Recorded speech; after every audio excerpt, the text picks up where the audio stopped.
بسم اللہ الرحمن الرحیم۔ حضرت عقبہ ابن نافع رضی اللہ عنہ نے افریقہ کے ایک جنگل میں شہر بسانا چاہا تاکہ وہاں مسلمانوں کا لشکر قیام کر سکے۔ چنانچہ اس کے لیے جس جگہ کا انتخاب کیا گیا وہاں ہزاروں قسم کے جانور اور خونخوار درندے بسے ہوئے تھے۔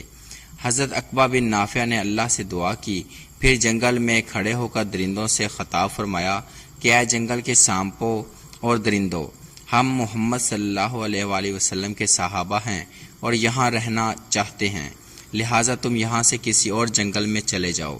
اس کے بعد جو بھی ہم کو یہاں ملے گا ہم اس کو قتل کر دیں گے۔ یہ سن کر جنگل کے جانور اور درندے اپنے اپنے بچوں کو لے کر جنگل سے نکلنے لگے اور دوسری جگہ منتقل ہو گئے۔ مسلمانوں کی اس ایمانی قوت کے حیرت انگیز کرشمہ نے لوگوں کو متحیر کر دیا اور ہر قوم کے بہت سے قبائل نے اس دن ایمان قبول کیا۔